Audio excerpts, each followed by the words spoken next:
உங்களுக்கு நிம்மதி உண்டாகுவதாக. தேவனுடைய இரக்கங்கள் அதிகமாவதாக. தேவன் என்ன சொல்கிறாங்கன்னா, என் சமூகம் உனக்கு முன்பாக செல்லும், நான் உனக்கு இளைப்பாறுதல் தருவேன் அப்படின்னு சொல்கிறாங்க. எல்லாருமே எதுக்கோ பயந்து அலைஞ்சு திரிஞ்சிட்ருக்கோம், அப்படி தானேங்க? ஏதோ ஒன்றுக்காக நீங்கள் அலைஞ்சு திரிஞ்சிட்ருக்கீங்க. தேவன் சொல்கிறாங்க, நான் இளைப்பாறுதல் தருவேன். கடனுக்கோ அல்லது உங்களுடைய வேலைக்காகவோ இல்லைன்னா உங்கள் வியாபாரத்துக்காகவோ இல்லை உங்கள் வியாதிக்காகவோ ஏதோ ஒரு காரணத்துக்காகவோ நீங்கள் அலைஞ்சி ஓடிட்டுருக்கீங்க. ஆனால் கரெக்டான அட்ரஸ் உங்களுக்கு தெரியல. தேவன் சொல்கிறாங்க, என் சமூகம் உங்களுக்கு முன்பாக செல்லும், நான் இளைப்பாறுதல் தருவேன். அலைஞ்சி திரிஞ்சிட்டீங்க, ஆனால் அது எதுவுமே நீங்கள் நினச்சது கிடைக்கல. கரெக்டாங்க? போனீங்க, சுற்றுனீங்க, வந்துட்டீங்க, ஆனால் நீங்கள் நினச்சது கிடைக்கல. இன்றைக்கி தேவனுடைய சமூகம் உங்கள் முன்னாடி போகும். கரெக்டான இடத்துல தேவன் உங்களை கொண்டு விடுவார். தைரியமாக இருங்க, ஓகேங்களா? இனிமேல் என்ன பண்ணுறது? அவர் சமூகம் முன்னாடி போய் உங்களுக்கு கரெக்டான பாதையை காட்டும், ஓகேங்களா? நீங்கள் என்ன நினைக்கிறீங்களோ, எதற்காக அலைஞ்சு திரியிறீங்களோ அது கரெக்டாக கிடச்சிடும். ஏன்னா தேவன் இன்றைக்கி முன்னாடி போவார்.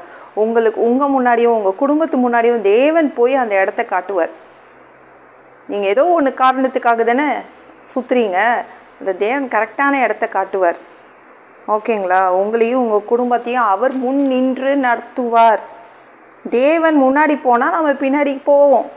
ஈஸி, ஓகேங்களாங்க? ரொம்ப ஈஸியாக இருக்கும். நீங்கள் நினச்சது நடந்துடும். இளைப்பாறுதல் கிடைக்கும், ஓகேங்களா? நிம்மதி கிடைக்கும். யாக்கோபு ஜாலியாக வாழ்ந்துட்டு இருந்தாங்க. அவங்க தாத்தா ஒரு பணக்காரரு, அவங்க அப்பா ஈசாக்கு ஒரு பணக்காரருங்க. நல்ல கூடாரம், நல்லா சூப்பராக ஜாலியாக உட்காந்து நல்லா சிவப்பான பயிற்றங்கூழெல்லாம் போட்டு போட்டு குடிச்சிட்டு ஜாலியாக இருந்தான். அப்படி இருக்கிற ஒரு பிள்ளை திடீர்னு அவங்க அண்ணன் கொலை பண்ணுவேன், இவன் தான் அவங்க அண்ணனை ஏமாத்தினான், வேறு வழி இல்லை. அப்போ என்ன ஆச்சு? ஓட ஆரம்பித்தான். அங்கே ஓடும்போது அவங்க மாமா வீட்டுக்கு ஓடினான். அவங்க மாமாவுடைய பசங்களை கட்டிக்கிட்டான். அவங்க மாமா இருக்கார், அவர் இவனை ஏமாற்ற ஆரம்பித்தார். ஒரு சந்தோஷமே இல்லை. இங்கே ஏசியில் வாழ்ந்த பிள்ளை அங்கே போய் வனாந்திரத்தில் ஆடு மாடு மேய்ச்சான்.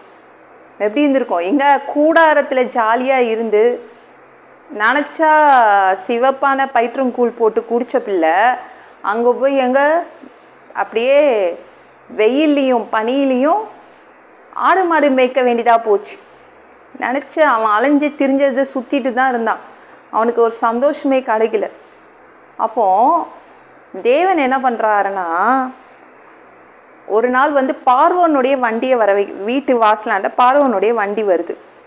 அப்போ தான் அவனுக்கு தெரியுது தன்னை தொலைஞ்சு போன பையன் உயிரோடு இருக்கான் அப்படின்னு அவனுக்கு தோணுது. ஆனாலும் ஒரு பயம். நம்ம அங்கே சொல்கிறாரே தேவன், என்ன பண்ணுறது? எதுக்கும் நம்ம தேவனுக்கு பலியிட்டு கேட்டுடலான்னு சொல்லிட்டு பேர்சபாக்கு போகிறான், பலியிடுறான். அங்கே பலியிடும் போது நைட்டு, நீங்கள் ஆதியாகமம் 46ஆம் அதிகாரம் படித்து பாருங்களேன். அன்னைக்கு நைட்டே தேவன் கூப்பிடுறாரு, யாக்கோபே யாக்கோபேன்னு கூப்பிடுறாரு. இதோ அடியேன் அப்படின்னு நம்ம யாக்கோபு சொல்கிறாங்க. நீங்கள் ஆதியாகமம் 46ஆம் அதிகாரம் 3ஆம் வசனம் பாருங்களேன். நீ எகிப்து தேசத்துக்கு போக பயப்பட வேண்டாம், நீ போ அப்படின்னு சொல்லிடுறாங்க. தேவன் அப்படி தான் வழிகாட்டுவார். எத்தனை பேர் பர்மிஷன் வேணும்? தேவன் இங்கே போக அலோவ் பண்ணுறாரா? இதை போய் நான் செய்யலாமா? எத்தனை பேர் நிற்கிறீங்க தேவ சமூகத்தில்? அவர் உங்களை சொல்கிறார், செய்யுங்கன்றார். பயப்படாதீங்க, நான் வருவேன். யாக்கோபை எகிப்து நாட்டுக்கு அனுப்புகிறாரு. இங்கே ஜாலியாக உட்காந்து சாப்பிட்டான். எப்படி அவங்க அம்மாவுடைய முந்தானியை பிடிச்சிட்டு கூடாரத்தில் ஜாலியாக இருந்தானோ, நினைக்கும் போதெல்லாம் கூழ் போட்டு ஜாலியாக குடிச்சிட்டு இருந்தானோ, அதே மாதிரி அந்த யாக்கோபுக்கு ஆண்டவர் ஒரு இளைப்பாறுதல் கொடுத்தாரு.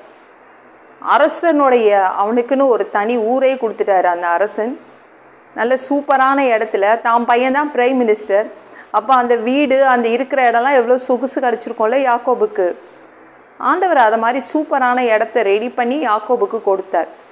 நீங்கள் அலைஞ்சு திரிஞ்சதெல்லாம் போதும். ஏதோ ஒன்றுக்கு எதுக்கோ நீங்கள் பயப்படுறீங்கள, அலைஞ்சு திரிஞ்சிட்டு வந்துட்டீங்களே, தேவன் உங்களை நல்லா வச்சுப்பார். அவர் உங்களை மோசமாக வச்சுக்க மாட்டார். ஐயோ எப்படி இருக்க போது தெரியலையே, நான் நல்லா இருக்கணுக்காக தான் அலைஞ்சு திரிஞ்சிட்டு வந்தேன், ஆனால் இனிமேல் வாழ்க்கை நல்லா இருக்குமா, ரொம்ப நல்லா இருக்கும். தேவன் உங்கள் முன்னாடி போவார். அவர் கரெக்டான அட்ரஸை, லொக்கேஷனை உங்களை கரெக்டாக கொண்டு விட்டுருவார். அங்கே சந்தோஷமாக இருப்பீங்க. முன்னாடி இருந்ததை விட அதிகமான சந்தோஷத்தை தேவன் கொடுப்பார். ஓகேங்களாங்க? இந்த வீடியோ பிடிச்சிருந்துச்சுன்னா மற்றவங்களுக்கு ஷேர் பண்ண மறக்காதீங்க. கர்த்தர் தாமே உங்களை ஆசீர்வதிப்பாராக.